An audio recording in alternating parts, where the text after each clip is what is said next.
Essa matéria, como disse anteriormente, é uma matéria chamada, dentro da teologia, de bibliologia ou até mesmo de introdução bíblica.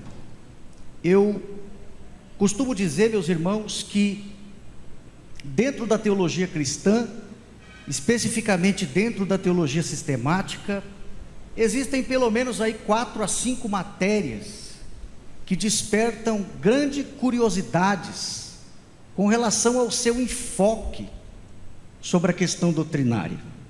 E a primeira delas, poderíamos citar, que é a matéria de soteriologia, que vem trabalhando a salvação. Então, pelo menos 2 escolas aí, vem se degladiando no bom sentido há muito tempo atrás, e os alunos amam esta matéria porque desperta muita curiosidade. E aí nós temos a escola de João Calvino, a escola também de Jacobus Arminius, mas que o tempo passa e nós vamos perceber que as escolas, elas vêm trabalhando 5 pontos de cada com relação a essa matéria. É claro que eles vão concordar aí em um certo sentido com a depravação, mas em outras coisas vão discordar.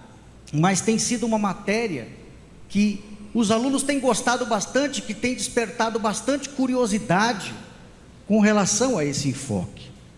Outra matéria também muito importante que a gente poderia citar é a matéria de escatologia. E por que não dizer que os alunos, eles sempre, você pode estar dando aula de uma matéria que não tem nada a ver com escatologia, mas eles vão arrumar alguma coisa para chegar no assunto, algum fio, alguma coisinha vai ser caminho para que eles venham chegar sobre o assunto de escatologia. E é absolutamente normal que a matéria nos mostra esse desejo de querer saber, de querer conhecer. Outra matéria importante também é a cristologia, principalmente quando entramos no âmbito para falar sobre as naturezas de Cristo. Sabemos nós que Jesus tem uma só personalidade, ele é uma só pessoa, mas tem 2 naturezas. Ele é 100% homem e 100% Deus, e isso se torna talvez motivos de pergunta e querer saber algo quando a gente vai para a cruz, porque quando a gente chega na cruz, aí surge aquela famosa pergunta, quem foi que morreu na cruz? O Jesus homem e o Jesus Deus. Então perceba que essas doutrinas são doutrinas de deixar olhos esbugalhados, se assim puder usar essa expressão, com relação a querer saber alguma coisa a mais. E também não poderia deixar de citar a matéria de teologia ou teontologia, que é o estudo sobre o ser de Deus. E aí nós temos, pelo menos dentro dessa matéria, das muitas que existe, a questão da Trindade, que é clara no Novo Testamento, mas que não é tão compreensível segundo a mente humana. Ela é clara, ela está lá. Clara em que sentido? No sentido que ela está presente, mas ela não é tão clara no sentido de entendermos o conceito, como o Pai é Deus, o Filho é Deus e o Espírito Santo é Deus, e nós não temos 3 deuses, temos apenas um único Deus. Outra questão importante dentro da teontologia, que é o estudo sobre o ser de Deus, que é a questão do Pai, a acessibilidade ou inacessibilidade ao Pai. A Bíblia parece mostrar a questão da inacessibilidade ao Pai, pelos textos que nos mostram. Mas espera aí, e se o meu corpo for glorificado, e se eu chegar ao céu, será que de alguma forma eu não terei acesso a este Pai? Então note que essas perguntas são perguntas muito interessantes dentro das teologias cristãs. Mas de todas estas e de outras que talvez poderia citar, nada mais enche os meus olhos no sentido de esperança e no sentido de ficar feliz ou despertar ainda mais um desejo de aprender do que a matéria de bibliologia, que é a matéria que a gente está estudando ou estudou nesse semestre, nesse trimestre. É uma matéria espetacular. Por quê? Porque envolve a questão das línguas originais, envolve a questão da hermenêutica, envolve a questão da exegese e, por fim, a crítica textual. Então, é uma matéria muito excelente para este campo, o campo da crítica textual, que é um campo que eu gosto bastante. Então, dentro desta matéria, nós temos pelo menos 3 coisas muito interessantes aí, né?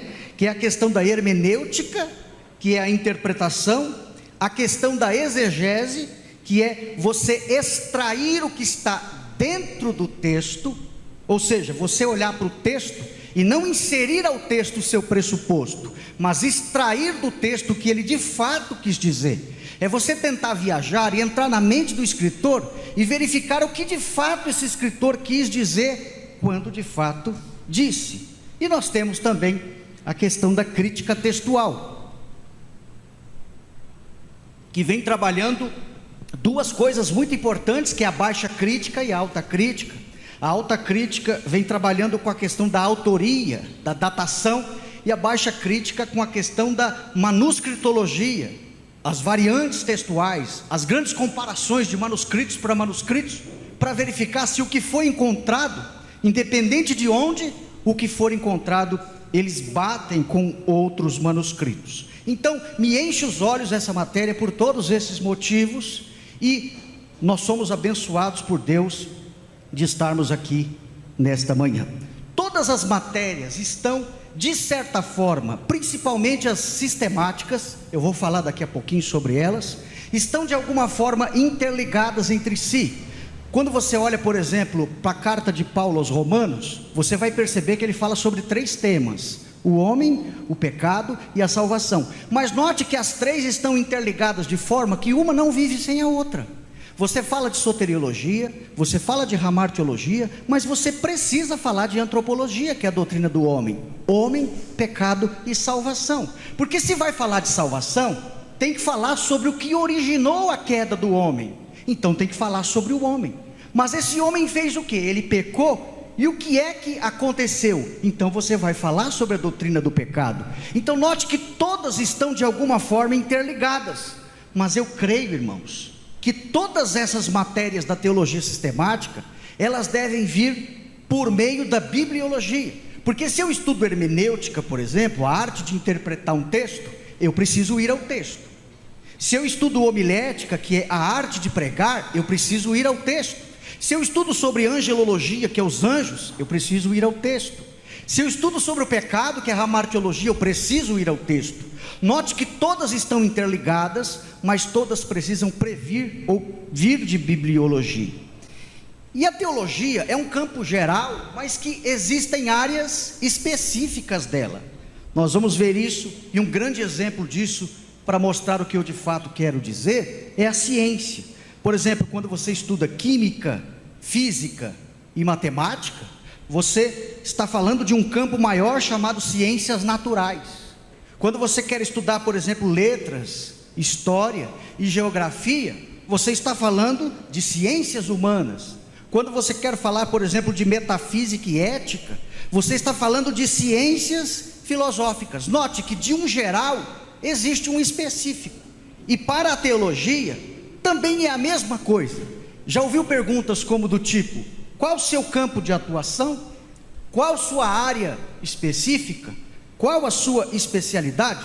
E aqui eu poderia citar, por exemplo, um ramo que eu vivencio dentro da minha casa, que é a odontologia. Ser dentista é um campo geral, mas existem várias áreas específicas do ser ou ter a profissão de dentista. Por exemplo, o endodontia trabalha com canal, o periodontista trabalha com gengiva, a obturação com restauração, a ortodontia vai trabalhar a questão do aparelho, e a harmonização facial vai trabalhar da estética facial. Então note que de um campo geral, nós temos um específico. Da mesma forma é a teologia. Nós temos dentro da teologia cristã 4 braços, que é chamados de teologia bíblica, teologia histórica, teologia filosófica e teologia sistemática. Vou explicar rapidamente essas 4 e aí já entro na lição com vocês. O que é a teologia bíblica? De repente você vai lá na CPAD ou vai na Conde de Sarzedas e se depara com um livro escrito Teologia Bíblica. O que é teologia bíblica? É um ramo específico da teologia geral, da teologia cristã, que não está preocupada em sistematizar, ou seja, tematizar ou contextualizar para os nossos dias, mas sim, ela está preocupada em descrever. A teologia bíblica, ela procura descrever. Vai descrever o quê? Qual a teologia dos escritores bíblicos nos dias em que esses escritores escreveram, sem a influência e a mentalidade sobre o todo. Por exemplo, você está estudando a teologia de Gênesis, você tem que ler Gênesis com a mentalidade do autor, ou quem escreveu a teologia bíblica de Gênesis, ele não pode se preocupar com o todo, ele não pode ter o conhecimento, ou citar no seu livro, aquele conhecimento do cânon fechado do Novo Testamento. Por quê? Porque ele está trabalhando uma coisa específica para a época do autor. Se a gente crê que foi Moisés que escreveu Gênesis, então quando a gente trabalha a teologia bíblica, a gente precisa trabalhar o quê?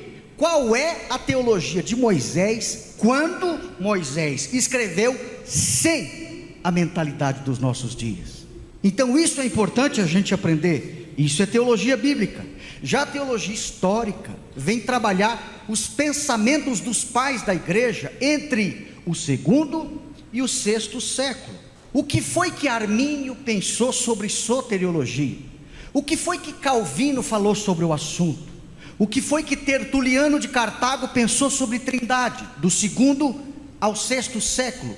A chamada patrística. O que foi que eles pensaram sobre esse assunto? Isso é teologia histórica. Vem trabalhando os pais da igreja no período da história, entre o segundo e o sexto século. A penúltima é a teologia filosófica. E note que a teologia filosófica é especial, porque ela trabalha em conjunto com a teologia apologética. Ela faz eu e você descobrir métodos, forma, estratégias, para perguntar aos adeptos de seitas o porquê que eles não creem em tal coisa, se tal coisa quer dizer alguma coisa nesse sentido. O que eu quero dizer com isso? Ela ajuda a desenvolver perguntas e reflexões que te ajudam a provar a sua fé. Quer ver um exemplo? Todas as religiões amam Jesus. Quer falar com alguém sobre ou evangelizar adepto de seita? Fale sobre Jesus, porque todas amam Jesus. A primeira pergunta que você pode fazer, isso aí é um trabalho da teologia filosófica barra apologética. Apologética quer dizer defesa da fé. Jesus foi um homem bom? Qualquer um vai dizer sim, Jesus foi um homem maravilhoso. Segundo, se Jesus foi um homem bom, ele sempre falou a verdade? Sim, Jesus foi um homem bom que sempre falou a verdade. Terceiro, se Jesus foi um homem bom que sempre falou a verdade, por que não crer nas verdades que ele falou? Note que, de alguma forma, você está criando uma estratégia para poder evangelizar adeptos de seita. Note que o próprio Deus não se preocupa na Bíblia em provar que Ele é Deus. Quem se preocupa em fazer isso, através dos atos e atitudes, são os escritores da palavra. E é nosso papel fazer o quê? Trabalhar essa teologia filosófica, junto com a apologética, para criar mecanismos para poder, através da estratégia, evangelizar e formular perguntas os adeptos de seitas. Por último, a teologia sistemática, o que é? É um ramo dentro da teologia geral que trabalha com temas. Então, ele desenvolve as principais doutrinas da Bíblia, faz de forma temática isso, extrai para verificar o que de fato, em todo o contexto bíblico, desde Antigo e Novo Testamento, a Bíblia quer dizer sobre aquele assunto. Eu quero agora entrar em um texto com os senhores, só para mostrar essa questão da diferença das 4 teologias, que é 2 Timóteo 3,16.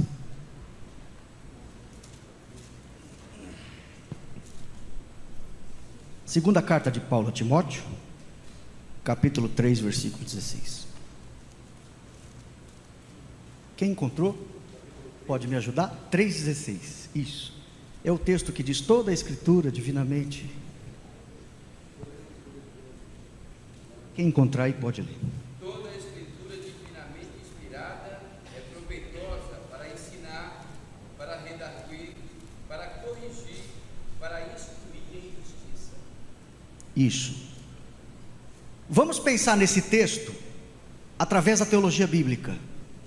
Quando Paulo disse toda a escritura, pensando na teologia bíblica, ou seja, a teologia do autor nos dias do autor, pensando na teologia bíblica, quando ele usa essa expressão toda a escritura é inspirada, ele estava se referindo ao cânon todo, ou ele estava se referindo aos do Antigo Testamento? Do Antigo Testamento, porque é teologia bíblica. A teologia bíblica vem trabalhar o quê? A teologia do autor nos dias do autor.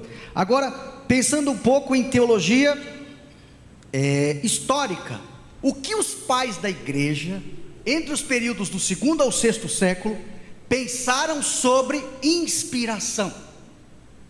Isso é teologia histórica.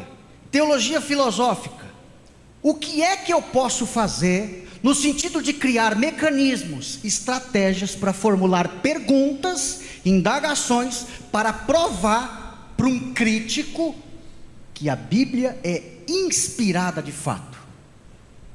E a teologia sistemática vem trabalhar as doutrinas principais da fé cristã, que são 10: Bíblia, Deus, Jesus, o Espírito Santo, os anjos, o homem, o pecado, a salvação, a igreja e as últimas coisas. Então a sistemática vem trabalhar todas essas principais doutrinas fundamentais e vem mostrar o que?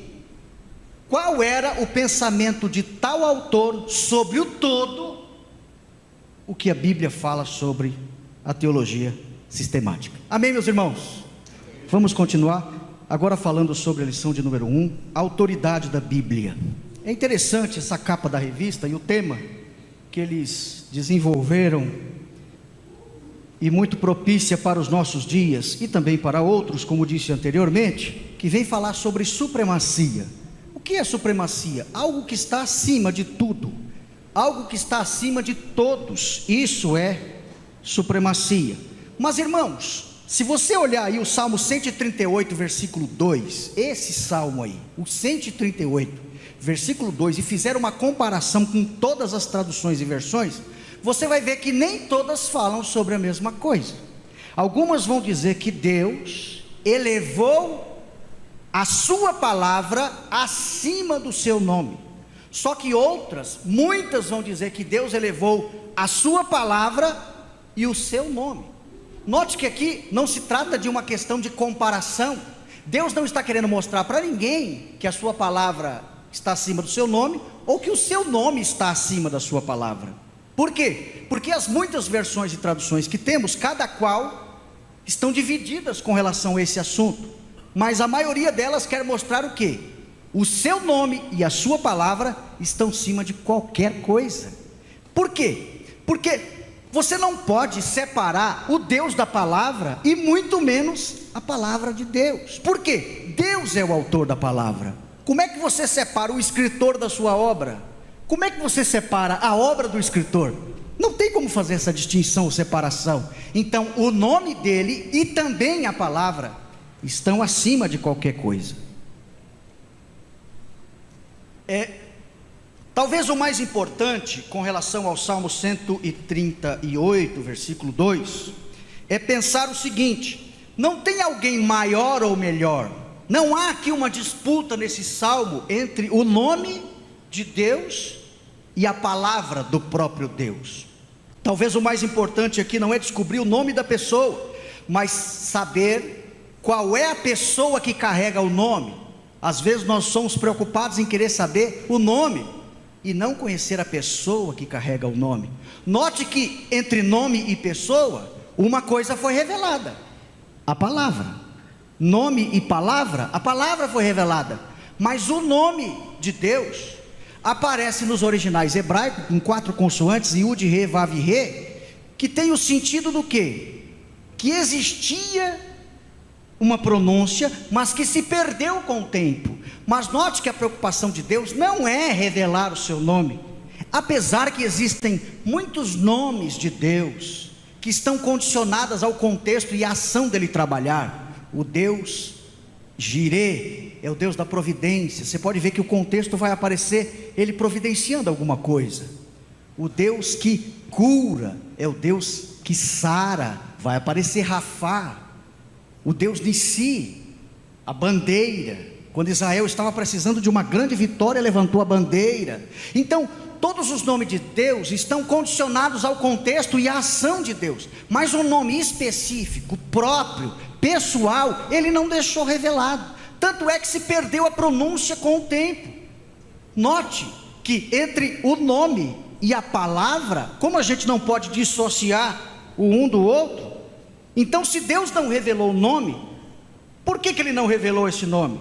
Talvez para mostrar que o único caminho até a pessoa dele é por meio da palavra. Deus fez o quê? Não se preocupou em te mostrar um nome para poder revelar uma coisa, que é a palavra, e dizer para você: enquanto muitos estão atrás de um nome, eu dou valor para quem vem atrás da palavra, porque a palavra é quem leva a pessoa que carrega o nome. Então, não se pode dissociar a palavra de Deus e nem o Deus da palavra. Agora, para que serve o nome? Para identificar alguém ou distinguir uma pessoa da outra. Então, o nome identifica uma pessoa, mas não revela quem a pessoa é. A Bíblia revela quem Deus é. Outra coisa, o nome serve para distinguir uma pessoa de outra. Responde aí para o seu coração: vai distinguir Deus de quem, irmãos? Se o nome de uma pessoa serve para distinguir esta pessoa de outra, vai distinguir Deus de quem? Se não existe outro Deus. Glória seja dada ao nome do Senhor. O escritor aí nessa lição de número 1 vai falar sobre a origem da Bíblia. E aí todos nós sabemos que Deus é o autor, o Espírito Santo é o intérprete e Jesus é o tema central. Na revelação geral, ele procura mostrar por meio da história que ele tem o controle de todas as coisas. Existe uma teologia mundana aí que diz que Deus não conhece o futuro. Ele criou todas as coisas, mas ele não sabe o que é que vai acontecer no futuro. Isso é heresia. O Deus da história é aquele que tem o controle de toda a história. Depois ele vai falar do universo. Isso para mostrar que assim como Deus criou todas as coisas para o homem poder administrar, ele se preocupa com o homem. Tanto é que antes de criar o homem, ele criou um lugar para este homem morar. Esse é o Deus que nós conhecemos. E ele também vai falar sobre a revelação geral no que tange a humanidade. A própria humanidade reconhece que Deus existe e é todo poderoso. Com relação à revelação especial, ele vai falar de forma dupla, né? Ele diz que Jesus é o verbo, e ele vai falar que Jesus é esta condição razão pela qual nós nos podemos chegar até Deus. E ele vai falar que existe um outro caminho que você pode chegar até Deus, que é por meio de sua palavra. Então isso é muito importante. Queridos, outra coisa muito importante também é a diferença de revelação para iluminação. O que é revelação? Revelação é a Bíblia. Eu estou falando no campo escriturístico, não estou falando com relação a dons, estou falando com relação à escritura. O que é revelação? A Bíblia. Começou com Gênesis e terminou com Apocalipse. O cânon já está fechado. Alguns pregadores dizem: Deus me deu uma nova revelação. Não deu coisa nenhuma, irmãos. A revelação já foi dada. É a palavra de Deus, já foi revelada. Deus não revela mais nada para ninguém no campo escriturístico. Não existe um livro, não existe uma forma, não existe nada que te mostre uma nova revelação de Deus. Por quê? A revelação de Deus já foi dada. Começou com Moisés e terminou com João. O cânon abriu, o cânon fechou e terminou. Agora, a iluminação é diferente. Cada um de nós podemos ter iluminações diferentes, dependendo da comunhão que a pessoa tem com Deus. O pastor Ranieri, diante de um texto, pode ter uma iluminação muito intensa, porque a comunhão que ele tem com Deus pode ser muito maior do que a minha. Então, nesse sentido, a iluminação do Espírito sobre determinado texto dele é muito maior do que a minha sobre o texto. Iluminação, um pode ter mais do que o outro. Por quê? Porque é o Espírito Santo, por meio da comunhão, que nos ilumina, cada qual diante de um texto específico, mas ninguém tem mais revelação do que outro. Eu recebi aqui uma revelação da palavra. Mentira! A palavra, o cânon já foi fechado. Deus não revela mais a sua palavra para ninguém. O que Ele já revelou está debaixo do seu braço, que é a palavra de Deus. Com relação à mensagem da Bíblia, Martinho Lutero, por meio das 95 teses, no ano mais ou menos de 1600, século XVI, com a reforma protestante, ele fez o quê? Ele não concordava com a igreja. Então, por meio de 95 teses, ele pregou lá na catedral, anunciando ou pré-anunciando a saída daquela igreja, daquele lugar, daquela instituição, mostrando que a igreja verdadeira começou sendo verdadeira, mas que agora estava se desviando da verdade. E aí nós temos as fontes primárias e as fontes secundárias. Qual que é a fonte primária? A Bíblia Sagrada, irmãos. Essa é a fonte primária. Tem muitas pessoas que brigam por aí por fontes secundárias. Dentro da igreja nós temos isso. As pessoas vivem brigando por Flávio Josefo. As pessoas vivem brigando por Jacobus Arminio, por João Calvino. Por Jesus ninguém briga. Por Jesus ninguém sai na mão com ninguém. Por Jesus, quando alguém fala alguma coisa contra ele, ele já quer sair da presença do Senhor. Mas por Calvino estão brigando, por Armínio estão brigando, e às vezes dentro da própria igreja. Irmão, brigue pela fonte primária. Se você estiver com a Bíblia debaixo do braço e alguém fazer alguma coisa contra você porque você está carregando a fonte primária, então glorifique o Senhor. É por esse Jesus que revelou e inspirou a sua palavra que nós devemos brigar. Nós não devemos tentar interpretar a Bíblia segundo a lógica, segundo a razão e segundo a tradição, mas por meio do Espírito Santo, uma sadia hermenêutica mediante a fé. É bíblico as tradições? E eu vou mostrar para os senhores que tradição na igreja, na instituição é bíblico. Vamos abrir 2 de Tessalonicenses 2,15. E quem encontrar pode ler. Vão me ajudando aí, meus irmãos.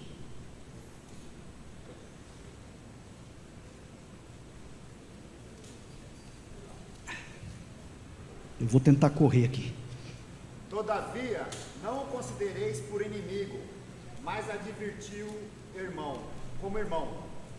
Ora, o Senhor da paz, Ele mesmo vos dê continuamente a paz em todas as circunstâncias, e o Senhor seja com todos vós. 2 Tessalonicenses 2,15. Perdão, eu li o 3, perdão. Isso, lê, Alex, lê, pode ler.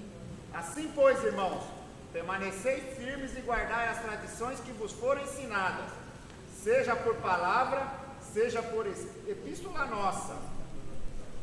Isso, obrigado, Alex. Guardai, retende as tradições. As tradições são sadias. Quando elas são sadias, elas devem ser guardadas.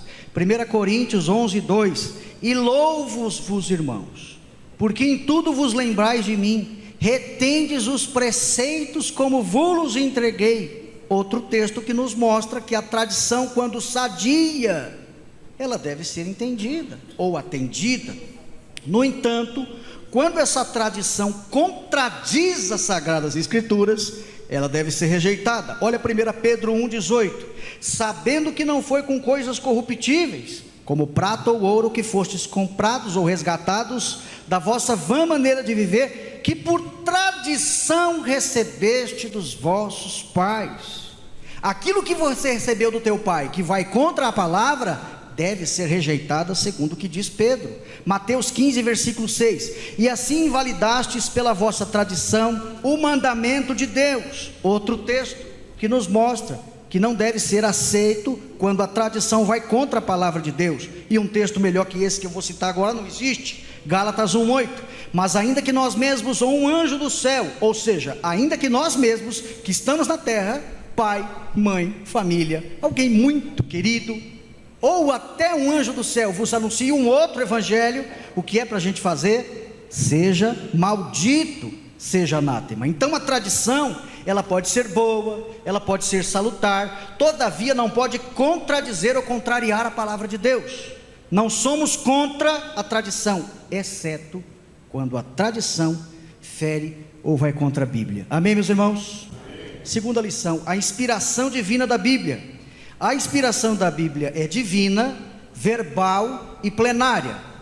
Eu falei sobre o conceito de revelação e iluminação. Agora, revelação e inspiração. O que é inspiração? É o processo que Deus usou para produzir sua mensagem escrita. Então a inspiração recai sobre o quê? Sobre o registro. E a revelação? A revelação tem a ver com a comunicação da verdade, que não pode ser de outro modo descoberta. Nem tudo, e preste atenção nessa frase que eu vou dizer agora, nem tudo que foi registrado foi obtido mediante revelação. Vou repetir, nem tudo o que foi registrado foi obtido mediante revelação.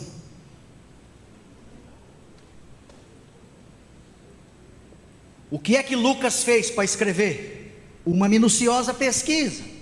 Por quê? Lucas diretamente não foi apóstolo de Cristo, ele foi ligado a Paulo, se obteve de Paulo para escrever, e mesmo assim fez uma pesquisa para falar sobre o que falou. Então Lucas nos mostra essa verdade, que nem tudo que foi registrado foi omitido mediante revelação. Quer ver outro exemplo? Moisés. E eu trouxe aqui, meus irmãos, segundo alguns estudiosos, Moisés, quando escreve a sua palavra, ou também alguns outros livros, Moisés a gente acredita que escreveu Pentateuco, escreveu o livro de Jó ali, Eliú, mas talvez Moisés, e também o Salmo 90, pelo menos é o que parece ser indicado. Os estudiosos dizem, eu não estou dizendo que eu estou dizendo que os estudiosos dizem que Moisés se utiliza do código de Hammurabi para escrever pelo menos 2 textos lá no Antigo Testamento. O primeiro eu quero que você acompanhe aí, Êxodo 21, versículo 15. O primeiro exemplo foi retirado por Moisés do artigo 195 de Hammurabi, no qual está escrito: se um filho ferir a seu pai, deverá ter a sua mão cortada. E a comparação pode ser feita com Êxodo 21, 15, que é o texto que os senhores estão abrindo, que diz: quem ferir seu pai ou sua mãe certamente será morto. Então a evidência de que se trata de uma citação é muito grande, pois os textos são muito semelhantes. Outra citação é Êxodo 21, do 23 ao 25, onde se lê: mas se causar dano, então pagarás vida por vida, olho por olho, olho por olho, olho por olho, dente por dente, mão por mão, pé por pé, queimadura por queimadura, ferimento por ferimento, golpe por golpe.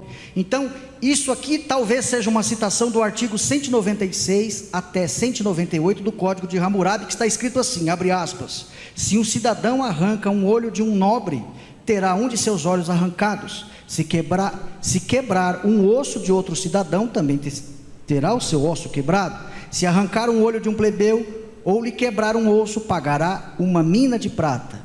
Então novamente a gente percebe que os 2 textos são muito semelhantes. Isso é, a impressão que se tem é que ele faz essas 2 citações. A impressão que se tem, não estou dizendo que ele faz ou de fato faz. Mas, por exemplo, eu quero citar para vocês aqui esta manhã alguns nomes de livros que já existiam quando Moisés ou quando outros escritores estavam escrevendo a palavra de Deus. Por exemplo, Números 21, 14 e 15. Então grave essa frase: nem tudo o que foi registrado foi obtido mediante revelação. Números 21, 14 e 15. O livro citado é o livro das guerras do Senhor. Que livro é esse, irmãos?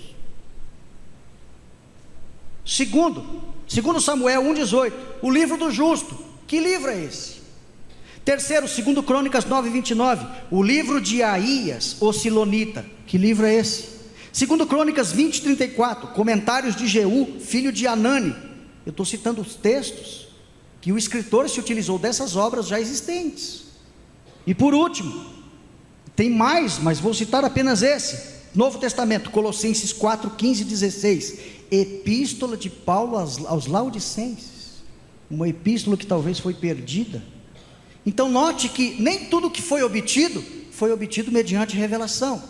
Existiam obras, quando os escritores Paulo cita epicureus, cita filosofia. Acredito que Paulo cita também por onde ele aprendeu, que foi aos pés de quem? De Gamaliel. Então note que são obras já existentes, mas que os escritores bíblicos citaram, e que não existe um livro sobre esses livros dentro do cânon sagrado. Então a canonicidade refere-se à atividade humana no reconhecimento da qualidade divina no material. Então a gente vai perceber que nem tudo que veio por meio do escrito foi revelação direta de Deus. Com relação aí à canonicidade, a gente vai perceber que é o reconhecimento do homem. Isso é canonicidade, não é um reconhecimento de Deus. Deus usou homens para reconhecer o que Deus havia revelado e inspirado. Só que a gente esquece muito da tal da preservação. Nós não podemos, irmãos, esquecer da preservação. Não faria sentido Deus ter revelado e inspirado a sua palavra se ele também não pudesse a preservar. Agora que vem, o que foi inspirado? E aí eu vou deixar o Alex depois responder, obrigar com vocês no final da turma do café. O que foi inspirado? Os originais ou as cópias? Perguntinha fácil para você, né, Alex? Nós entendemos, irmãos, que os originais foram inspirados, mas as cópias foram preservadas por Deus, a fim de que pudéssemos ter hoje em mãos a palavra de Deus. As cópias foram inspiradas, desculpem, os originais foram inspirados, os autógrafos, as cópias não, mas nós cremos em um Deus que usou homens e mulheres, e aí entra o trabalho da crítica textual, especificamente a baixa crítica, para fazer o quê? A comparação dos encontrados, do que foi encontrado, que são os manuscritos, para dizer para mim e para você hoje, não mudou quase nada. Em matéria de doutrina, fique em paz, 100% que estão nos originais, estão nas cópias. E isso é motivo de glorificarmos a Deus. Faríamos sentido, irmãos, faria sentido Deus ter revelado e inspirado a sua palavra e ter deixado para lá? Não, Ele preservou. E é por isso, irmãos, que a gente precisa trabalhar com esse fim de também preservar o que temos em mãos, porque a gente não sabe o que vai acontecer no dia de amanhã.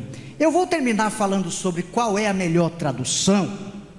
E não que eu tenha a razão, eu vou dar apenas um caminho, e por isso eu vou pular essa parte, que eu ia falar agora, que eu pretendo falar no final, principalmente sobre essa pergunta, qual é a Bíblia que mais se aproxima do original. Mas a inspiração, ela é divina, ou seja, ela é de Deus. Então, a Bíblia é a palavra de Deus, porque há aí uma divergência entre ortodoxia, teologia liberal e neo-ortodoxia. Uma acredita que a Bíblia é a palavra de Deus, a outra acredita que a Bíblia contém a palavra de Deus, e a outra ainda diz que a Bíblia torna-se a palavra de Deus. A Bíblia não se torna quando você quer, a Bíblia não contém quando você precisa, mas a Bíblia é quando Deus quer. E Deus, quando revelou, quis que fosse a sua palavra. Então a Bíblia não é porque contém o que você quer. A Bíblia não é o que torna-se o que você quer. A Bíblia é o que é, porque quando Deus inspirou e revelou e preservou, quis mostrar para mim e para você que a Bíblia é a palavra de Deus. A Bíblia é divina, verbal. O que significa verbal? Cada palavra é inspirada. A gente tem que tomar cuidado com essa questão de cada palavra inspirada, para não arrancar a palavra do texto e sair gritando doutrina para tudo quanto é canto. É por isso que a melhor forma de pregar a palavra de Deus, e eu vou falar baixo aqui, tomara que não esteja gravando, é expositiva. É a que corre menos risco de você errar. Porque, desculpa a expressão, tem muito doido por aí. Não está muito longe não, viu? Muito doido por aí, que sai gritando um tema e sai rodando igual doido pela Bíblia. Só que às vezes aquela única palavra tem vários sentidos dependendo do contexto. A palavra primogênito para você pode ser o primeiro filho, mas num contexto da Bíblia, ela pode significar, sabe o que? O mais elevado. Davi no Salmo 89, 27 é chamado de primogênito dos reis de Israel. Pergunta: Davi foi o primeiro filho de Jessé? Não. Davi foi o primeiro rei de Israel? Não. A palavra primogênito para Davi no Salmo 89, 27 quer dizer o mais elevado de todos. Ele foi quem Deus mais elevou, e tanto é que Jesus veio por meio dele. Isso que quer dizer primogênito. Mas também nós temos a palavra primogênito como sentido de primeiro de uma série. O primeiro filho, o primeiro animal, e isso é absolutamente normal. Aí vem um doido, desculpa a expressão falar doido, que pega um tema, primogênito, sai rodando a Bíblia inteira achando que significa a mesma coisa. Então na Bíblia, às vezes uma palavra tem vários significados. Nós temos que tomar cuidado. Cada palavra é inspirada, mas o todo, ou seja, de forma plenária, ela é inspirada. Ela é inspirada palavra por palavra, mas ela não pode fugir do seu todo. E isso é muito importante, conforme diz 2 Timóteo 3,16. Teologia bíblica para 2 Timóteo 3,16, toda a escritura, eram as escrituras que Paulo tinha na mão, mas a teologia sistemática, toda a escritura, depois que o cânon fechou, é toda no sentido literal, de Moisés a João. Você pode adorar a Deus? Queridos, existem 6 teorias sobre a inspiração. Eu não sei se vai dar tempo de falar sobre cada uma delas. O Alex falou que eu podia ter até as 2. 6 teorias sobre a inspiração. Teoria da inspiração natural humana, ela nega o que? A sobrenaturalidade. Deus escolheu pessoas especiais, mas o que é sobrenatural não existe. Foram as pessoas especiais que escreveram a palavra. Segundo, teoria da inspiração divina, comum. Trata-se da mesma inspiração que as pessoas escrevem romances, ficções, e aí até os irmãos que escrevem hinos, né? Pastor, fui inspirado por Deus, escrevi a letra de um hino. Nossa, que legal, né? Então, mas essa é a teoria da inspiração divina comum. Deus inspirou, mas de forma comum, permitindo com que homens comuns escrevessem também alguma coisa. Isso é heresia. Terceiro, teoria da inspiração parcial. Deus inspirou apenas algumas partes das escrituras. Quando alguém disser assim para você na escola, no trabalho, eu creio só nessa parte da Bíblia, você faz uma perguntinha extremamente interessante para ela e disse, a primeira pergunta que você pode fazer para ela: você já leu toda a Bíblia? Se falar que leu, pergunte, viu, irmãos? Faz as perguntas. Segundo, conhece o idioma original que foi escrito? A Bíblia? Acabou, você já desmontou. Eu creio só nessa parte. Nessa parte que eu não creio. Desculpa a expressão, usar essa palavra. Qual é a moral que você tem para dizer que crê nessa parte e não crê nessa outra? Qual é o nível de conhecimento que você obteve para afirmar para mim que conhece essa parte e essa é inspirada e a outra não é? Qual é? Me diga. Não tem, irmãos. A maioria dos que falam isso nunca leram sequer o livro cujo texto elas estão citando. Quarta, teoria do ditado verbal. Deus ditou todas as palavras e com isso teria suprimido a personalidade dos autores sagrados. Heresia também, porque Deus não suprime a personalidade da pessoa. Deus inspira, a pessoa escreve, Ele inspira as palavras e as ideias, o texto todo, mas não tira do escritor a sua personalidade. Quinta, teoria da inspiração das ideias, ou seja, Deus inspirou só as ideias, as palavras não. Eu estava lendo o Dr. Luiz Paroski, eu acho que é adventista do 7º dia. Ele estava explicando isso aí, que Deus inspirou as ideias e não as palavras. Irmão, eu não creio nisso. Deus inspirou a palavra e o todo, e quis mostrar para mim e para você que o importante não é só a palavra, mas a palavra dentro do todo. Sexta, que é a teoria que nós cremos, teoria da união hipostática, ou seja, a Bíblia é plenamente divina e também plenamente humana. Deus, quando inspirou, quando revelou, quando preservou, fez de forma que não fosse tirado do homem a sua personalidade. Ele usou o vocabulário que ele tinha, e quando registrou, houve o carimbo da inspiração de Deus. Então nós cremos no todo, por isso ela é plenária, e nós cremos na palavra específica, por isso ela é verbal. Terceira lição, a inerrância da Bíblia, e aí a preservação. 1 Crônicas 16, depois você lê na sua casa, tem um texto muito interessante que diz que Deus preserva a sua palavra 1000 gerações. Quantas gerações nós estamos de Adão até hoje, irmãos? Não dá 300, então fica tranquilo, tem mais 700 anos aí, que a palavra de Deus vai estar nas tuas mãos. Se você não estiver aqui, outras pessoas estarão, mas a palavra de Deus continuarão a ser inspirada. E sabe o que significa isso? Talvez não uma coisa para dizer que existe um fim, depois de 1000 gerações termina a inspiração, mas é uma linguagem para dizer que para sempre a sua palavra é inspirada. Deuteronômio 17, 18 e 19 diz assim: Deus aqui manda, e aí nós vamos ver que Deus manda uma mensagem para Moisés, para quando que houvesse reis, não era o tempo ainda, mas quando houvesse, qual deveria ser os deveres de uns reis? Escreverás para si um traslado. A palavra traslado que aparece aí na edição revista e corrigida é uma cópia, ou seja, uma cópia fiel. Escreve para si uma cópia fiel, para que essas sejam as regras e determinações para esse futuro rei.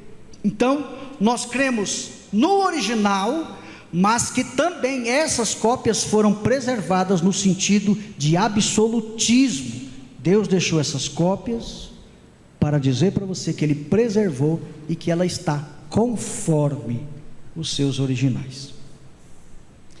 Quem nega as cópias precisa negar muita coisa. O texto de Isaías que Jesus usou na sinagoga para ler, era uma cópia ou um autógrafo? Responde para o seu coração. Quando o eunuco lia o profeta Isaías, era uma cópia ou um autógrafo? Era uma cópia. Cremos que a inspiração está nos autógrafos, mas isso não impede também de eu crer que Deus preservou as cópias e que por elas serem fiéis ao original, ela não contém, ela não se torna, ela é a palavra de Deus. Inerrância, a Bíblia não tem erros, mas a Bíblia está isenta de erros e de supostas contradições, como pensam alguns. Vou dar apenas um exemplo aqui, senão não vai dar tempo. Jesus curou quantos cegos? 2 ou 1? Aí as pessoas se baseiam nos evangelhos para dizer que aqui tem uma contradição. Uma diz que Jesus criou 2 cegos, a outra diz que Jesus criou 1. Primeira pergunta que você deve fazer: o que é contradição? Talvez o problema das pessoas está no conceito de que é contradição. Contradição é quando um vai contra o outro. Informação adicional não é contradição. Se você diz que tinha 100 pessoas no culto, o outro diz que tinha 99, o que diz que tinha 99 errou? Não. 99 não estava lá? Estava. Qual dos dois erraram? Nenhum, porque não teve contradição. Cada qual, já é o 3º copo d'água? Meu Deus, para os irmãos não dormir. Então, perceba que a contradição é o quê? O princípio de contradição é quando um vai contra o outro. Essa é a primeira pergunta a se fazer. Segundo, quando os escritores escreveram, eles falaram sobre o mesmo caso? Terceiro, quem escreveu era testemunha ocular ou auricular? Ou seja, eles ouviram ou eles de fato viram Jesus fazendo milagres? No caso de Lucas, ele ouviu de Paulo. No caso de Marcos, ele ouviu de Pedro. E no caso de Mateus e João, eles viram Jesus porque eles estavam lá. Então essas são as perguntas a se fazer. Talvez quem escreveu queria dar detalhes sobre quem escreveu. Outra coisa, talvez quem escreveu quis citar alguém que ele conhecia, e o outro quis citar apenas a quantidade. Qual é o problema de eu citar o Jader na minha história de um livro que eu escrever, e o Natanael, quando for falar sobre o Jader, não citar o nome dele? Qual é o problema de eu citar o nome de alguém que eu conheço e ele citar apenas a quantidade porque ele não conhece a pessoa? Não tem problema nenhum. Outra coisa, Talvez um tinha mais informação do que o outro. Qual é o problema disso também? Outra coisa, se um falou com mais precisão e o outro com menos precisão, será que isso não deve-se pelo fato de um ter mais informação do que o outro? Se um disse que havia dois e o outro disse que havia um, há uma lei matemática que reconcilia essa aparente contradição, pois onde há dois, sempre também tem um. Então, de dois cegos, um evangelista quis citar um, chamar pelo nome e fazer menção de quem era o seu pai, e isso não faz dele alguém que cometeu um erro ou uma contradição. Amém, irmãos? Autógrafos, apócrifos e apógrafos. Pastor, você está falando em línguas? Ainda não. Autógrafos, apócrifos e apógrafos, a gente não pode misturar aí. Autógrafo, os originais. Apócrifos, aqueles livros que não têm autenticidade.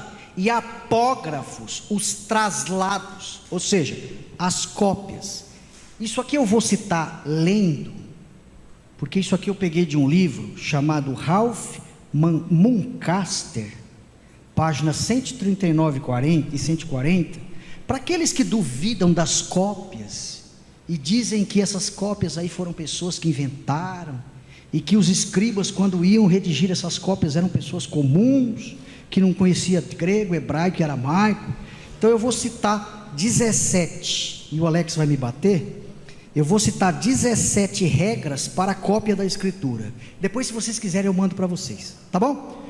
Os escribas precisavam obedecer às regras muito precisas, sendo que essa disciplina havia sido enraizada neles, através dos seus anos de treinamento. As muitas regras usadas pelos escribas do Antigo Testamento incluíam o seguinte, 2 pontos. Primeiro, o pergaminho de uma sinagoga deveria ser escrito sobre peles de animais limpos, não é qualquer animal, tinha que ser animal limpo. Segundo, preparadas por um judeu para o uso particular da sinagoga. Terceiro, elas deveriam ser amarradas com cordões obtidos de animais limpos. Quarto, toda a pele devia conter um certo número de colunas, e elas deviam ser iguais em todo códex, em todo códice ou em todo livro.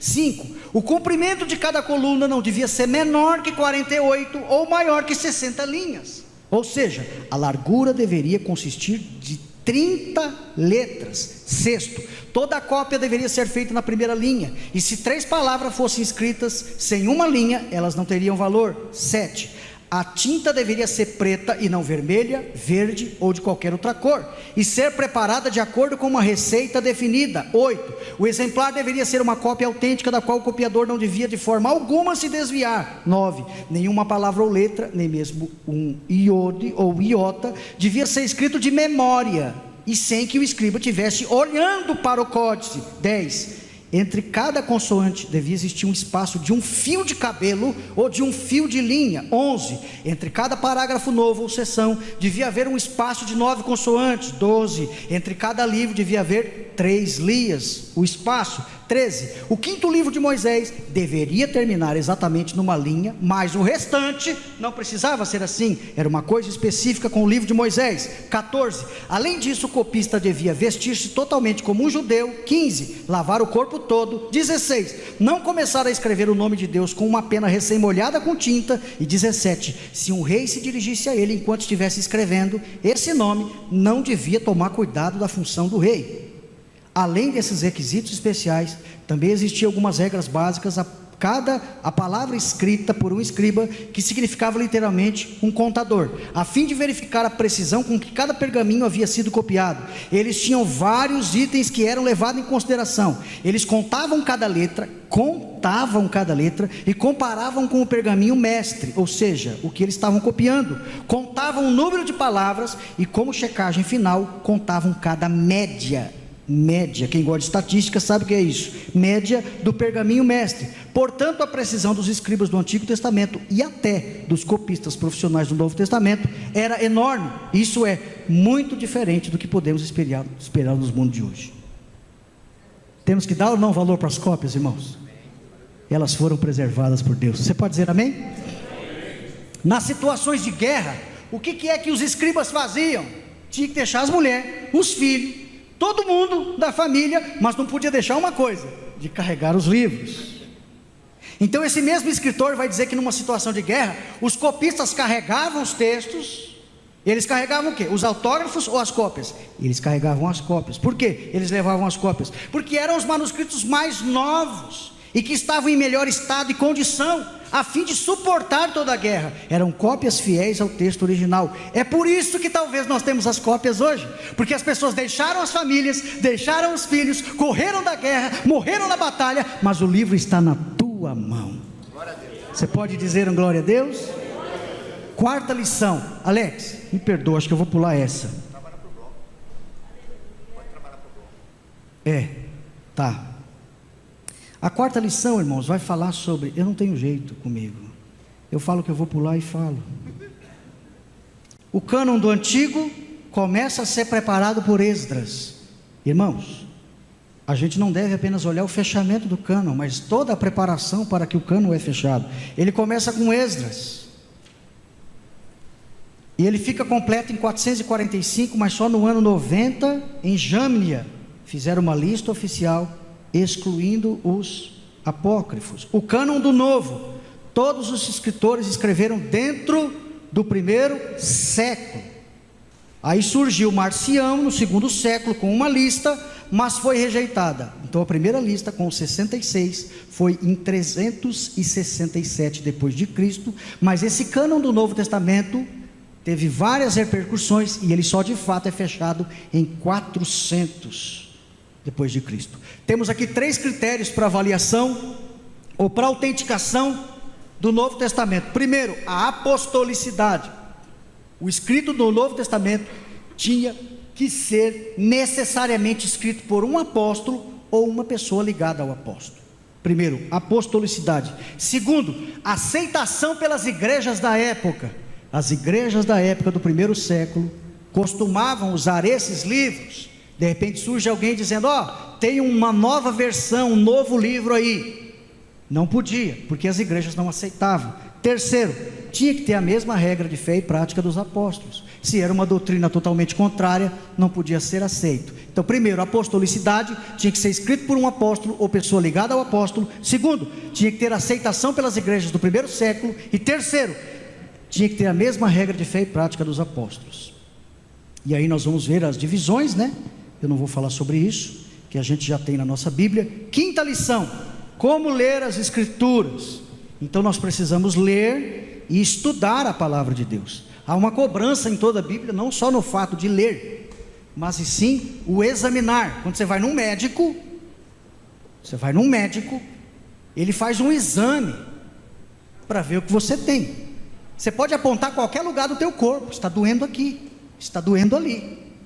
Ele não vai, por meio de revelação, dizer: você tem isso. Não, ele vai mandar você fazer um exame, e pelo exame ele vai dizer o que você tem. Quando a Bíblia diz examinai as Escrituras, quer dizer, faz uma varredura, usa todas as ferramentas que lhe foram propostas, para que você não apenas leia, ao examinar você entenda. Mas sabe qual é o problema?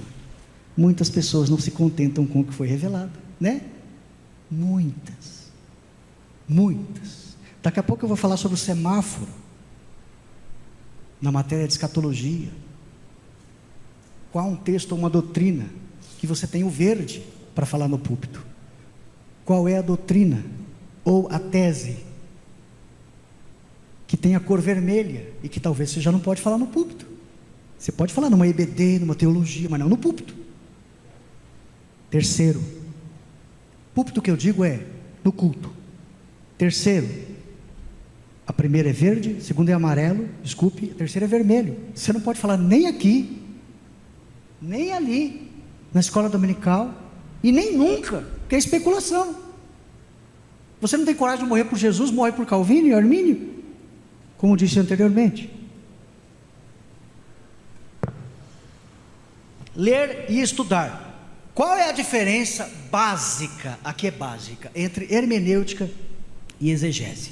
Pensa que exegese, você está viajando e entrando dentro da mente do autor. Isso é exegese. Você está querendo descobrir o que de fato ele quis dizer por meio da originalidade.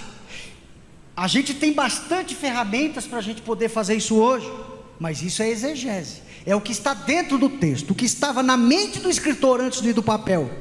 E o que é hermenêutica? É o que tem na nossa mente para os dias de hoje, diante do texto. Então uma coisa é o que tinha antes na mente do escritor, e a outra coisa é o que tem na tua mente. O problema é que, deixa eu ficar quieto, que às vezes o que tem na nossa mente não tem nada a ver com o que tinha na mente do escritor. Então podemos dizer que exegese trabalha com o texto dentro da sua originalidade, ou seja, qual o gênero literário que ele escreveu, qual a morfologia, a sintaxe que ele usa no texto, o que estava na mente do escritor quando escreveu, e o que é que o seu público da sua época entendeu sobre o que ele quis dizer. Isso é exegese. Você viajou na mente do escritor e viu o que de fato ele quis dizer quando estava registrando no papel, ou no pergaminho, ou no papiro.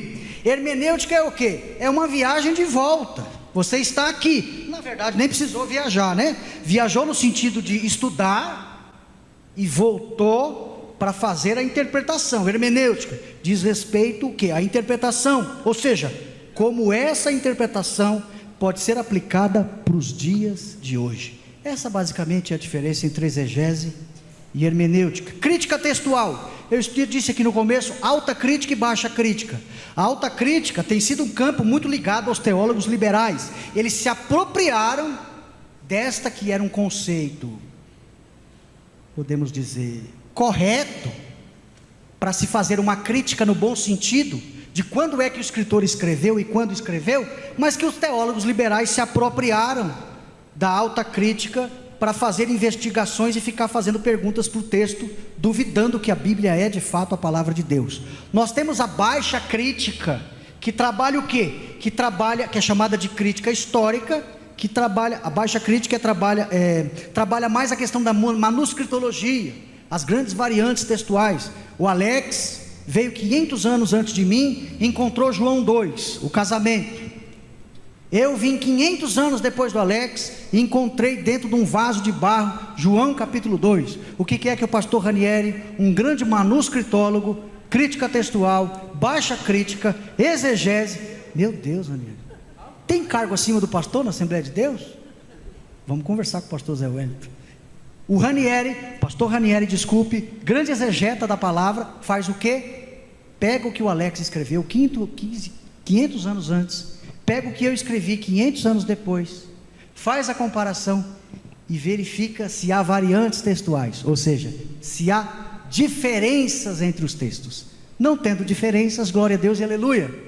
Tendo diferenças, a crítica textual trabalha para fazer o quê? Na reformulação, com a ajuda de outros manuscritos, para verificar qual é a palavra que está falando daquele pedaço de texto que está faltando. Então isso é baixa crítica. O sentido não deve ser determinado pelo leitor. A história da exegese, irmãos, tem um livro muito bom, que é a história da exegese. Depois os irmãos me perguntem no WhatsApp pessoal, que eu mando para vocês, que ele vai falar sobre 6 períodos da exegese. Aqui eu só vou citá-los, tá bom? Mas depois vocês estudem sobre isso, que é muito importante. O primeiro período da exegese, Neemias 8:8, eles faziam a interpretação literal do texto. Segundo período, o período apostólico, com Jesus e os apóstolos. Por que Jesus cita Adão? Por que Jesus cita Eva? Porque Jesus trabalha com o sentido literal do texto. Ele cita pessoas históricas, pessoas que de fato existiram, para mostrar para mim e para você que na maioria das vezes, em quase toda a maioria, o texto deve ser interpretado literal. Pastor, quando é que o texto não deve ser interpretado literal?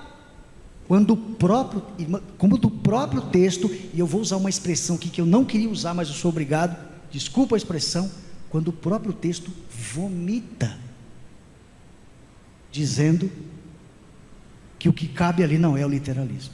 Quando o próprio texto faz isso.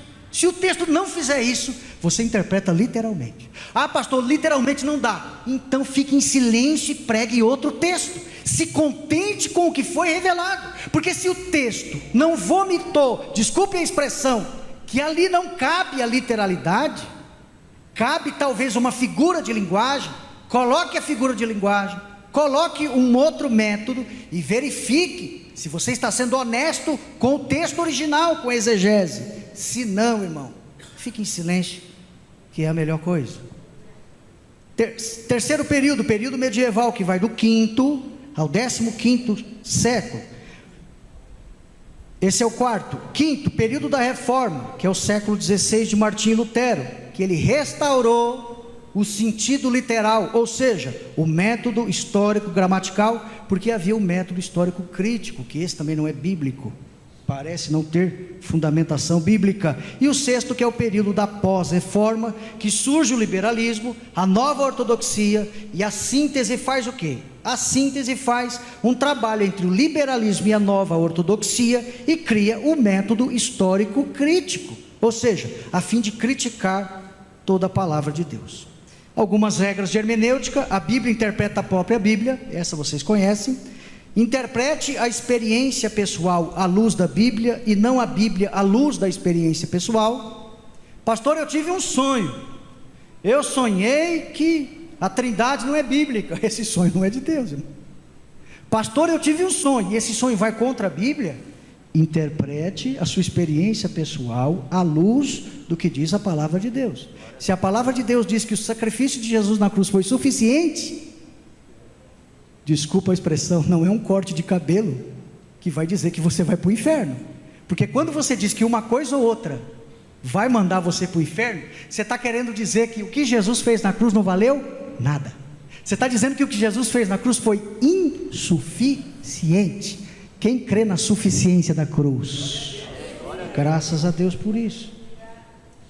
Sexta lição, estou no caminho, hein, Alex? Falta só mais 7. A Bíblia como um guia para a vida. Existem 2 lições, e essas 2 lições têm um caráter devocional, que é a sexta, a Bíblia como um guia para a vida, e sétimo, a Bíblia transforma as pessoas. A Bíblia é o fundamento, o alicerce, e quem ouve e as pratica tem a sua casa edificada sobre o que, irmãos? A rocha. A bem-aventurança está no que? Em praticar e não apenas conhecer a Bíblia. Então nós temos 2 grupos de estudantes, Marcos, na igreja: os que estudam e os que conhecem, e os que conhecem e praticam. Eu não podia ir embora para minha casa sem deixar esse texto de Tiago. Tiago 3, vamos ler? Tiago 3. Às vezes, irmãos, as pessoas dizem que é inteligente, que é conhecedor de Bíblia, que é sábio, que conhece grego, hebraico, aramaico, conhece a mente do escritor quando escreveu, conhece tudo, mas não está enquadrado aqui em Tiago. Não adianta conhecer nada disso se não tiver aqui em Tiago. Aqui resume, irmão, a vida de um conhecedor. Conhece mesmo a Bíblia, acha que é o tal, o inteligente, o sábio, alguém que pode pregar, responder qualquer tipo de pergunta, esteja enquadrado aqui. Tiago 3, do 13 ao 18.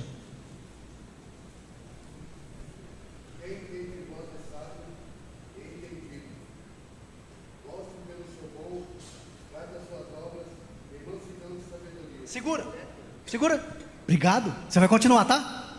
Primeira qualidade, e eu vou dar 10. O camarada que diz: sou sábio, conheço, tenho muito conhecimento, pergunta o que quiser, que eu estou aí para responder. Primeiro, ele tem que ter mansidão. Ele falou agora, mansidão. Quem você conhece, que lê Bíblia, que estuda a Bíblia, que tem muito conhecimento, faz a pergunta: tem mansidão? Então não conhece nada. Segundo, continua, meu amigo, 14.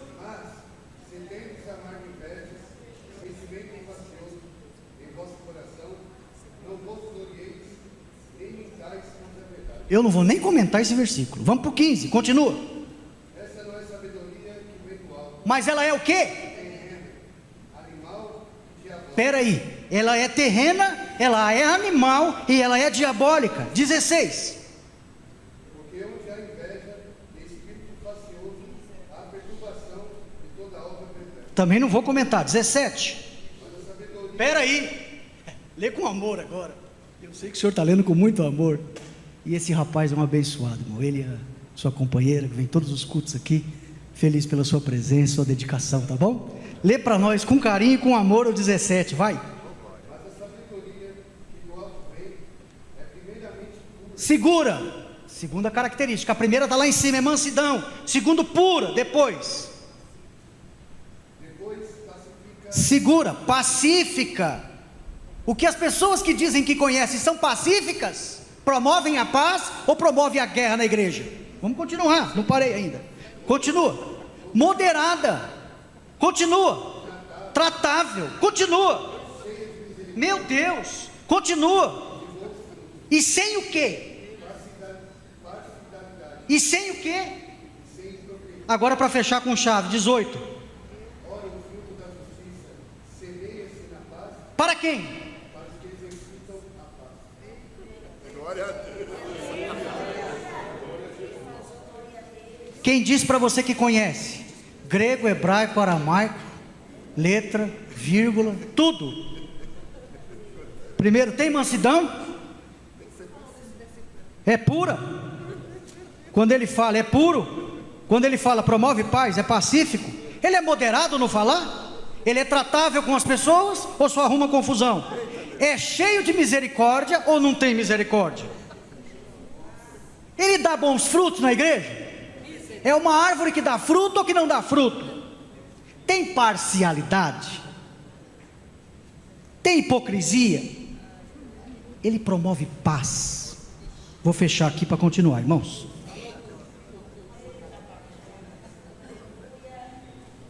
A Bíblia transforma as pessoas. E aí tem um joguinho de palavras, né?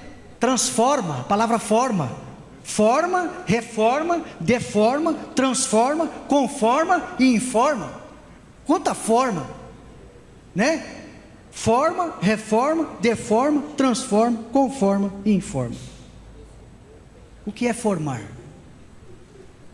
Eu não aceito a ideia de que a formação vem da escola. A formação ela vem de casa. Por que eu estou querendo dizer isso? Existem 4 passos para a formação de um homem. 4 passos. Uma criança tem que ter 4 coisas para ela ser bem formada.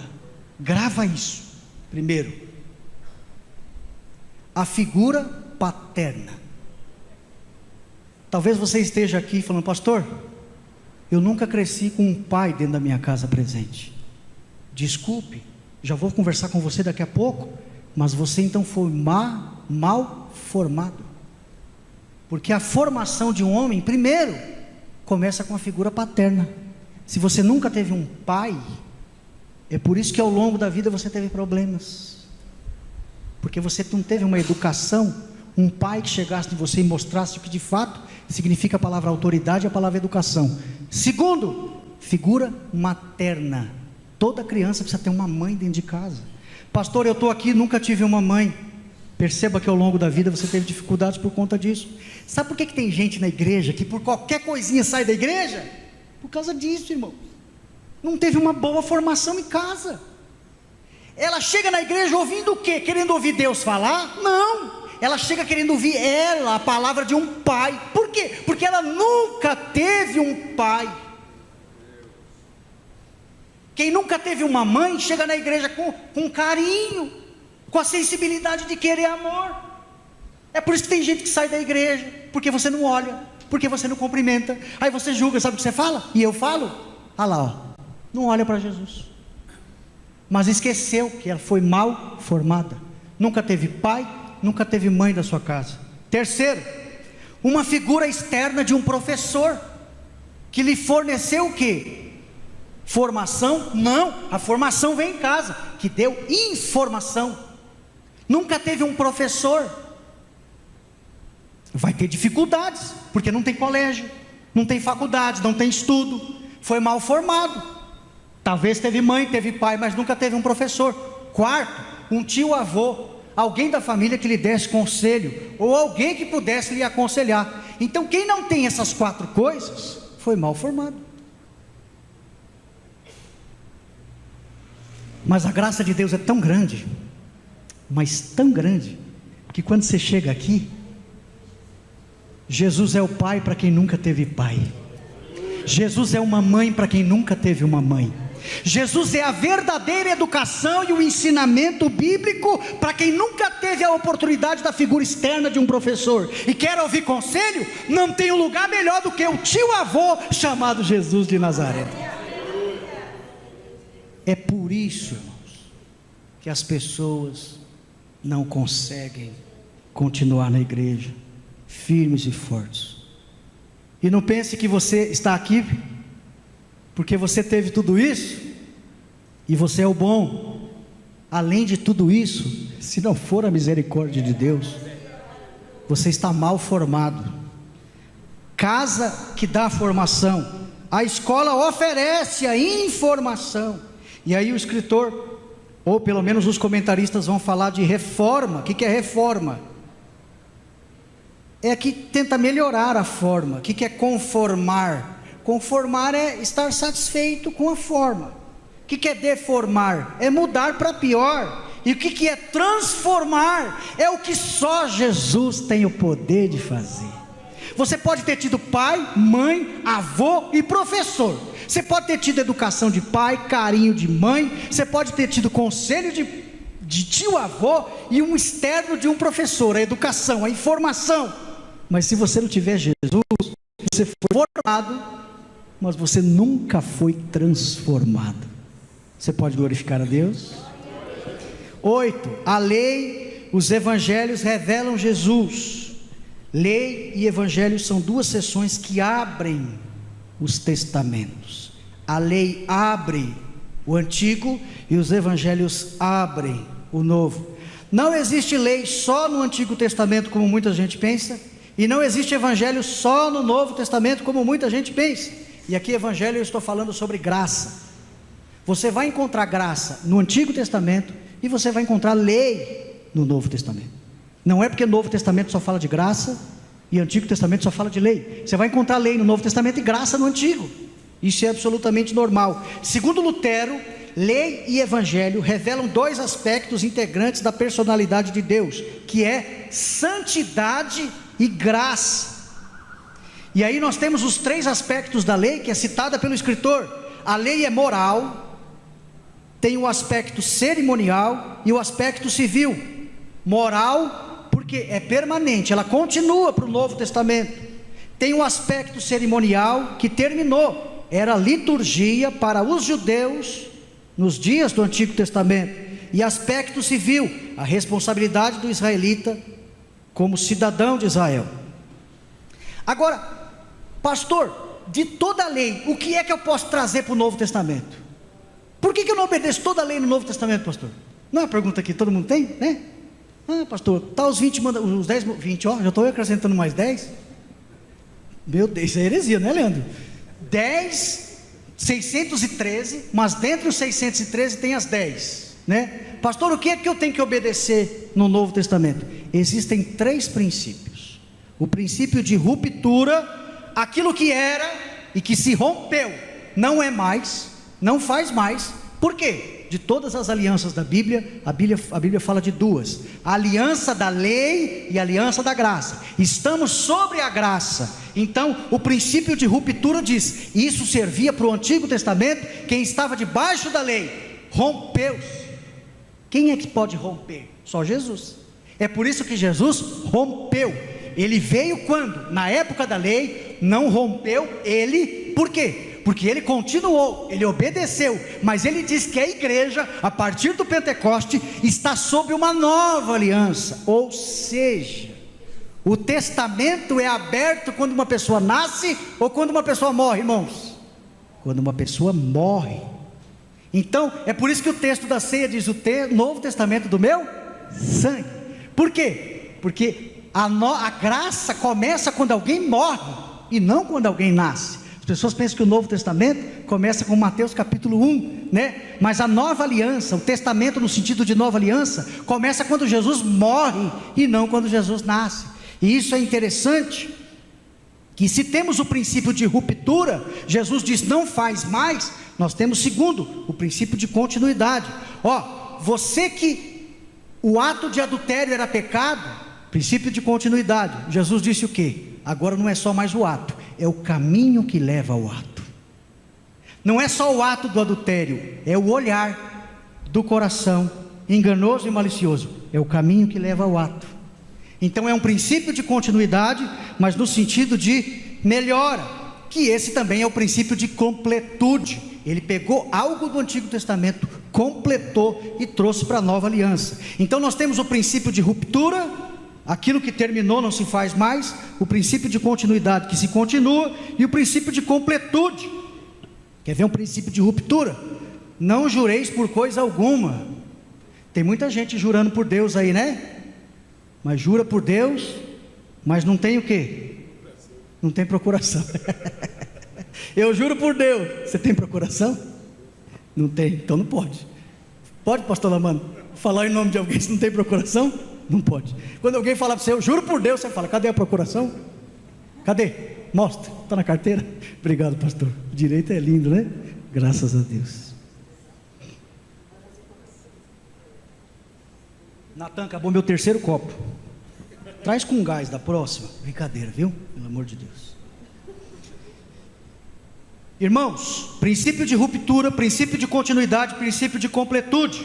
Dos 10 mandamentos de Êxodo 20, Deuteronômio 5, todos os 9, com exceção do sábado, é repetido no Novo Testamento. Isso significa o quê? Significa que Jesus cumpriu esse mandamento, pois ele veio na antiga aliança, cumpriu toda a lei, mas ele disse que agora era o nosso descanso. Quem é o nosso descanso? O Shabat ou a pessoa de Jesus? Vamos ver o que diz Mateus 11, 28? Obrigado, Natan. Mateus 11, 28. Vinde a mim, vamos lá, de cor e salteado. Vinde a mim. Quem que vai aliviar? É o sábado ou é Jesus? É Ele que é o descanso, é Ele que tem o alívio. Então Jesus cumpre a lei, profere Mateus 11, 28, para dizer para mim e para você que nós não descansamos em um dia, mas em uma pessoa. O homem não foi criado por causa do sábado, mas o sábado foi criado por causa do homem. Eu não posso fazer do sábado o meu Senhor e eu ser o servo. Eu tenho que fazer ao contrário. O sábado foi criado por minha causa. Tanto é que veio depois da criação do homem. E sábado, Shabat, no capítulo 1 de Gênesis, não tem o sentido de descanso, tem o sentido de término, ou seja, não vai criar mais nada. Esse é o sentido ali. Então Jesus cumpriu a lei, pregou o evangelho do reino e inaugurou a dispensação da graça. Olha que coisa interessante, ele veio debaixo da lei, cumpriu toda a lei. Que evangelho que Jesus pregou? O evangelho do reino, o evangelho da graça, o evangelho do reino. Porque ele veio implantar um reino, ele veio para os judeus, mas os judeus não o recebem. Então o que ele faz com esse reino? Ele nasceu rei, não foi isso? O que Mateus capítulo 2 diz?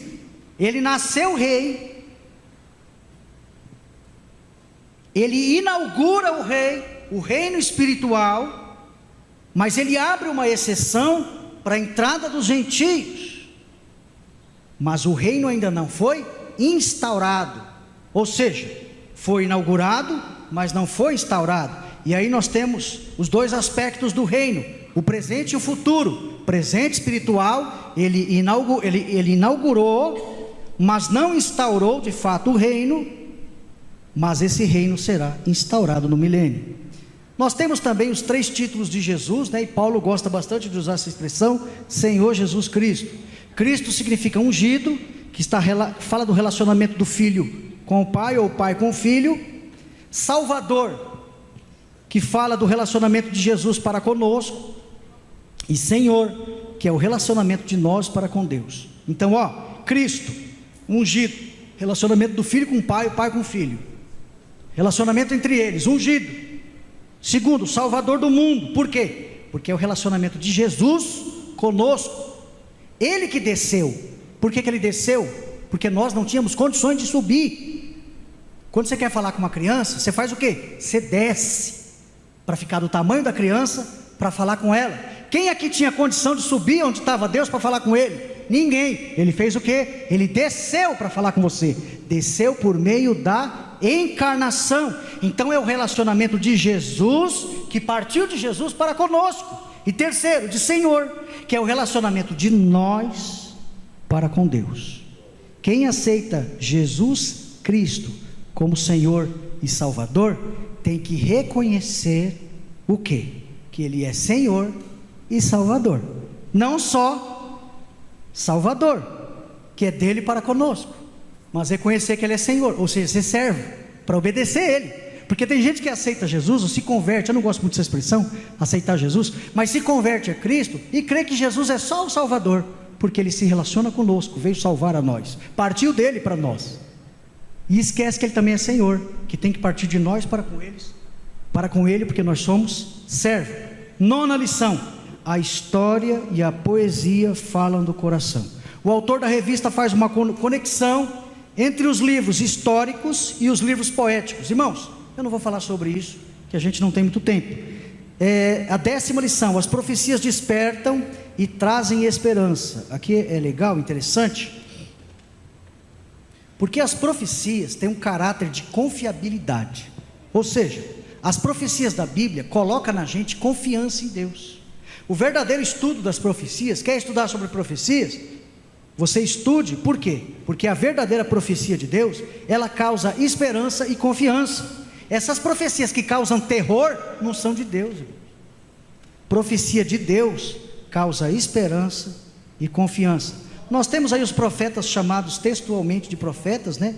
Que é Abraão, Gênesis 20, versículo 7, Miriam, Êxodo 15, versículo 20, Débora, uma juíza, Hulda, 2 Reis 22, 14, Moisés, Deuteronômio 18, 15 e 1 Samuel 3, 20. E aí a gente vai ver que a partir de Samuel, os profetas não eram mais esporádicos, agora eram contínuos. Nós temos os dois tipos de profetas, os literários e os não literários. Literários são aqueles que deixaram algo escrito, e não literários, aqueles que não escreveram.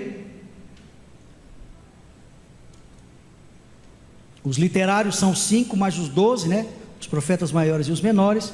E os não literários podemos citar aí Gade, Natã, Ido, Aias, ou Aías, Semaías, Azarias, Anani, Jeú, Elias, Eliseu, Micaías e outros.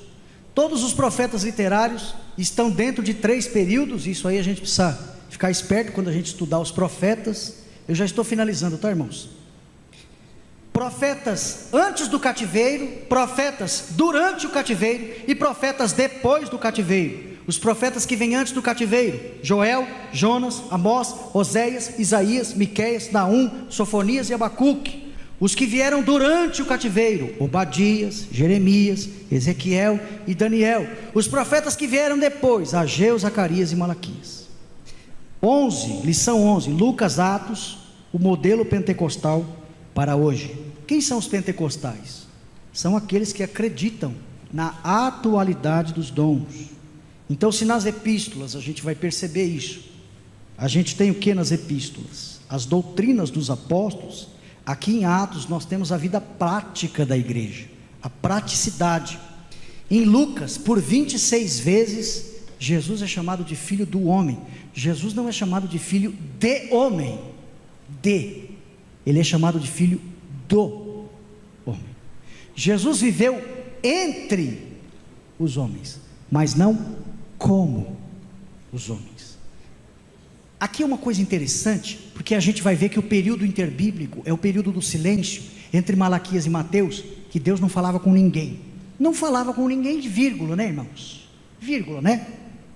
Por quê? Deus falava com o seu povo de 4 maneiras tradicional. Primeiro, umas vozes que vinha do alto, foi isso com Adão, foi isso com Noé. Segundo, por sonho, ele apareceu para reis.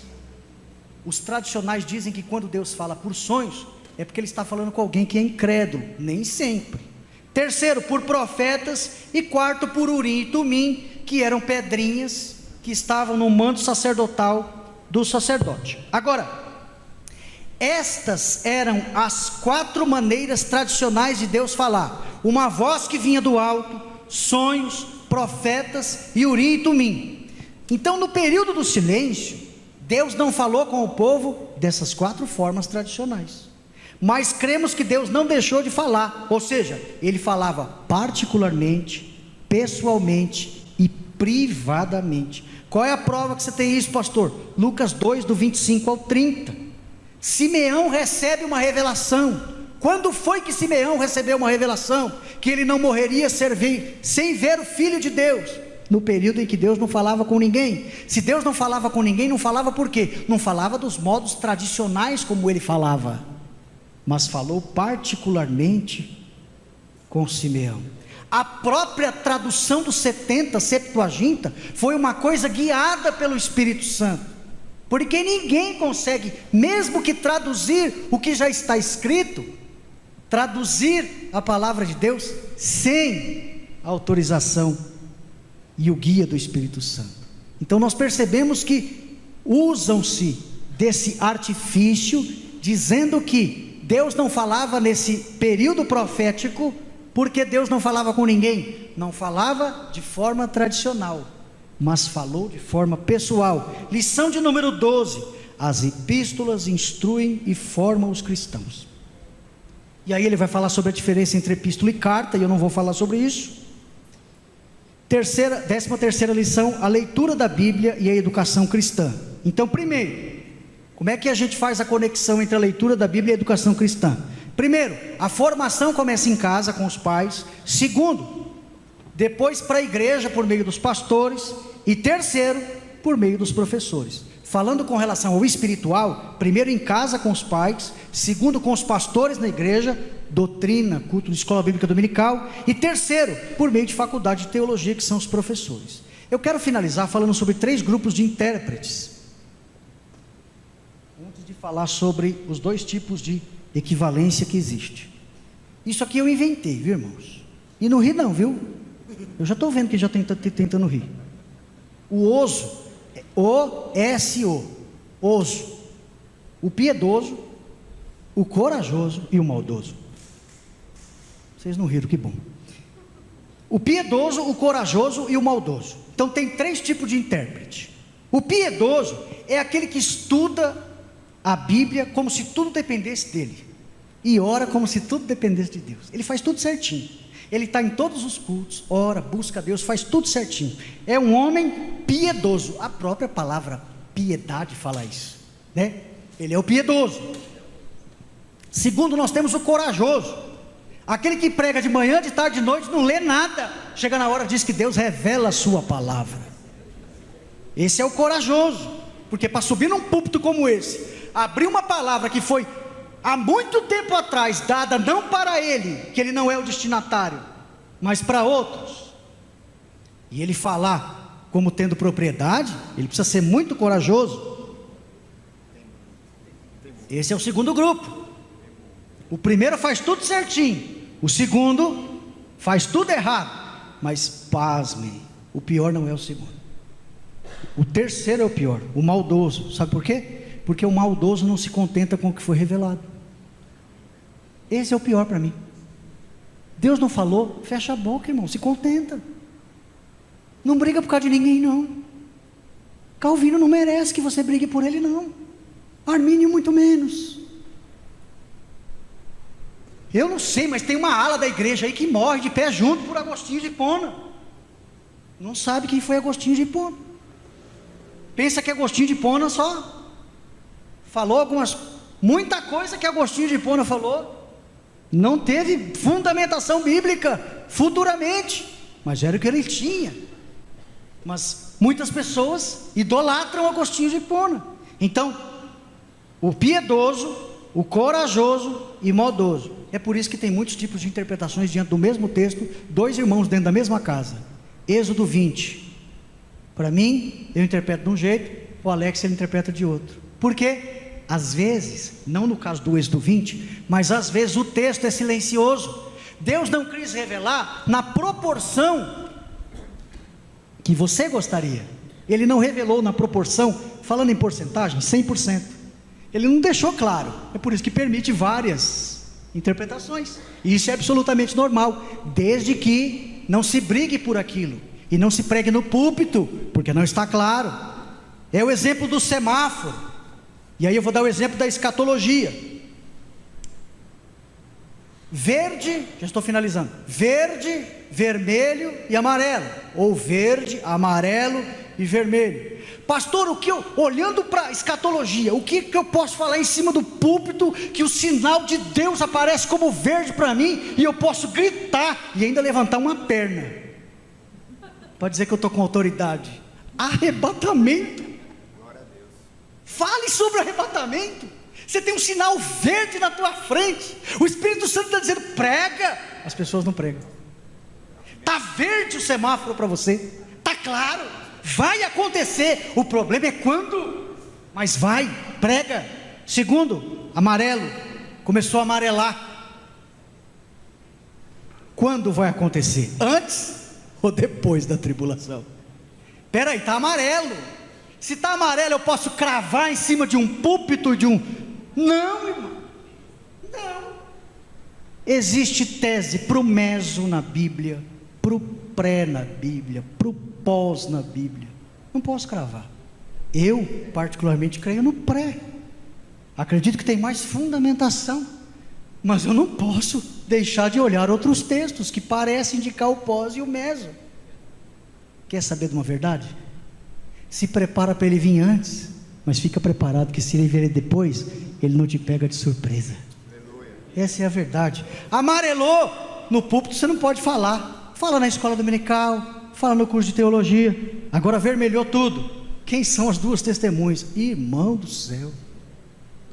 Um irmão falou para mim que era 2 vizinhos que tinha do lado da casa dele.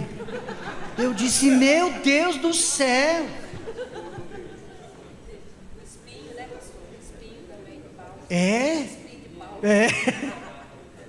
Não dá, irmãos, não dá. Falaram que é o Antigo e o Novo Testamento. Aí eu perguntei para o irmão, aonde que é que as duas testemunhas, o texto fala que elas vão morrer? Quando que o Novo Testamento e o Antigo morrem? O caráter é pessoal, são pessoas, não pode ser Antigo e Novo Testamento. O que está verde? Arrebatamento, tem que falar. No púlpito, o que está amarelo? Antes ou depois da tribulação? Segura para você, fala na escola dominical, fala no curso de teologia. O que está vermelho? Quem são as duas testemunhas? Não vai falar besteira, conversa assim entre amigos tal, mas não dá umas cravadinhas não, que fica feio. Não dá umas cravadinhas não, que fica feio.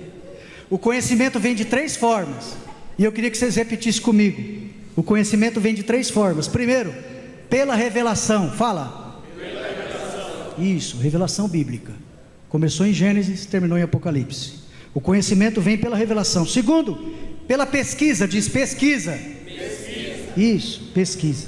E terceiro, especulação. Diga especulação. Especulação. Revelação, pesquisa e especulação. Os caminhos pelo qual o conhecimento chega até nós. É revelação? Prega no púlpito. É pesquisa? EBD e teologia. É especulação? Não serve nem para o púlpito, e nem para EBD, e nem para teologia, porque o ouvido do meu irmão não é qualquer ouvido, não é um ouvido santo, que merece o que foi revelado na palavra. Alex, eu sei que você já está aqui, mas eu quero finalizar agora. É agora, Alex. Pastor, qual que é a melhor versão e tradução? Qual que é? Nós temos que entender 2 coisas. 2 textos gregos existem, e eles, um confrontam o outro. Existem muitos, mas 2 são os principais. O texto, eu estou falando de Novo Testamento, tá? Por que eu não estou falando do Antigo? Porque o cânon do Antigo é tranquilo, e o próprio Jesus citou, dizendo, eu testifico, eu atesto, é assim mesmo, lei, profetas e salmos, ou escritos. O próprio Jesus testificou. É por isso que a nossa dificuldade maior é com o Novo Testamento, não com o Antigo. Primeiro, nós temos 2 textos gregos, propriamente dito. O texto crítico, baseado em 3 ou 4 manuscritos mais antigos, encontrados no século IV. E o texto majoritário, que é a grande maioria dos manuscritos, encontrados bem depois, no século VIII. Então nós temos 3 ou 4 encontrados os mais antigos, e a maioria dos manuscritos encontrados mais recentes, mas no século VIII. Então nós temos o mais antigo e o mais recente. Só que o problema do mais antigo é que são 3 ou 4, e o mais recente são a maioria. O que está mais próximo do original? O que é mais antigo ou o que é mais recente? O que foi encontrado 3 ou 4, mas é mais antigo, ou o que é mais recente, mas é a maioria? Para você, o que é mais próximo do original?